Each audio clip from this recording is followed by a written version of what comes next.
been to a school board meeting lately. At least it seems anecdotally, if you look at YouTube and some of the other media outlets, they've been kind of contentious. And Lana Theis is a state senator, Republican from Brighton, and chair of the Senate Education and Career Readiness Committee, and nice enough to join us on our AT&T line right now. Welcome back to the program.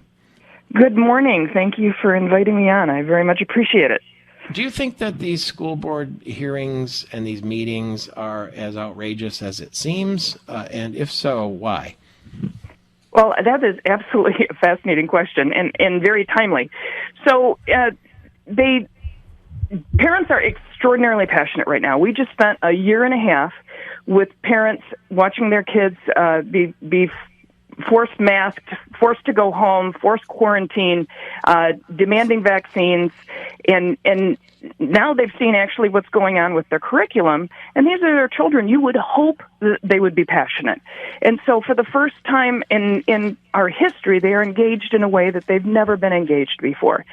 And they have a right to have that discussion. The whole point of these public meetings is for parents to be able to come in and let their elected officials understand what it is that they'd like to see happen in these schools. And they are engaging, and they are doing that. Now, to be honest, the school boards have never experienced this prior to COVID. It was very rare that there would be an engaged audience. You would see 2 or 3 people in an audience, and if there were more than 2 or 3, you knew there was a big issue coming before the school. Mm-hmm. But to have the school board members say that they are being harassed and intimidated is ridiculous. Parents have a right to be passionate. Now, credible threats of violence, absolutely, those we should act on those. There's no doubt. But as far as parents being able to have the opportunity to speak out, they most definitely should be able to have that. And in my last committee, one of our committee members was talking about a Livonia school board meeting where parents were threatening the school board. Well, one of the parents actually sent me videos. She said they were talking about her, sent me videos of the whole thing, and I saw nothing in there other than her asserting what she believed to be her rights, and the police being called, ostensibly, like it was communicated and implied that they were called on her, but she actually called them in order to prove that what she was saying was true, and the whole process was videotaped. There was no threat. She was polite through the whole thing. She was definitely asserting her rights, but there were not even any negative language used. So for the parents to be saying that they are being absolutely mischaracterized is true. And for the Department of Justice to call in the FBI on these parents who are asserting their rights to advocate for their children is, I submitted a resolution to condemn that because that should never happen. Parents have a right to do this. Asserting their rights at a school board meeting for the parents means either what, disagreeing or daring to question the policies? They're questioning school policy, they're questioning school curriculum, they're questioning school mandates, they're questioning. I had one parent tell me her children had been quarantined 9 times yet this year, and which is forcing the children to be home. They actually have a constitutional right to an education in Michigan. We have that in our Constitution. And so these parents, these are the rights that we're talking about. The parents have a right to have their child educated. And then the open meetings are supposed to be just that, open meetings where the parents are allowed to go in and express their views.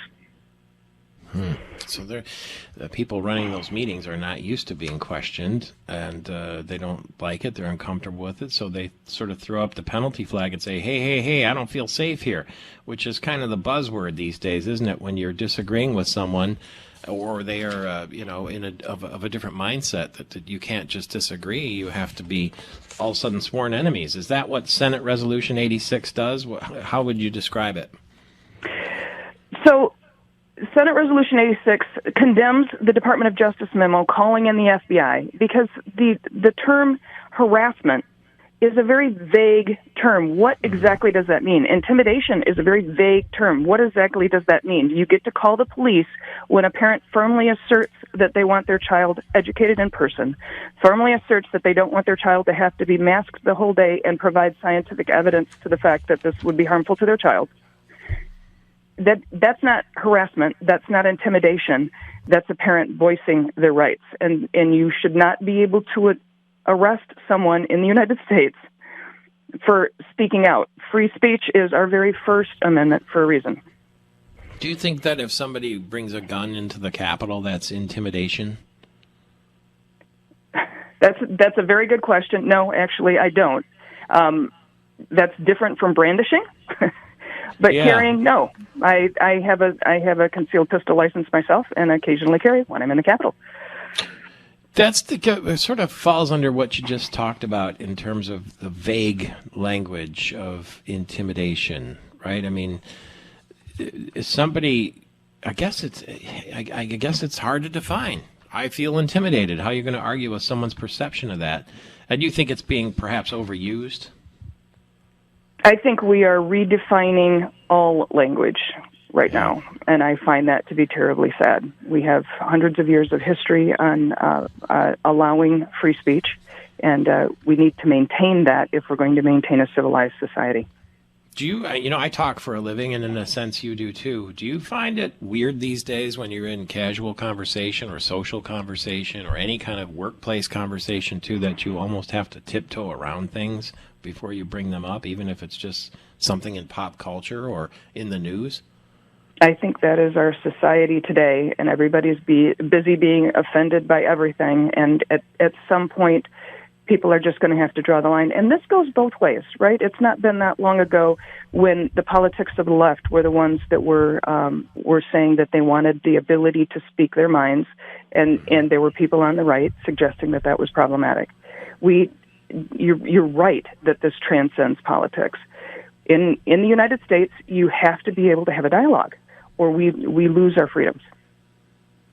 One of the phrases I've heard that it seems like a simple phrase, but it's somewhat powerful, is if you're in a discussion with someone and you find yourself at the other end of the spectrum and you just say maybe, well, I see it differently.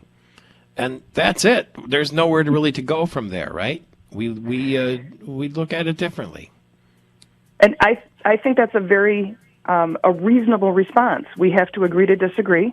We should be able to do that respectfully, and that's a necessary component of future conversation. And part of the problem that we're having right now is that our parents, who are advocating for the most important things in their lives, their children, their family, are being shut down from being able to have that conversation. Amen. Thank you for the conversation, Lana Theis.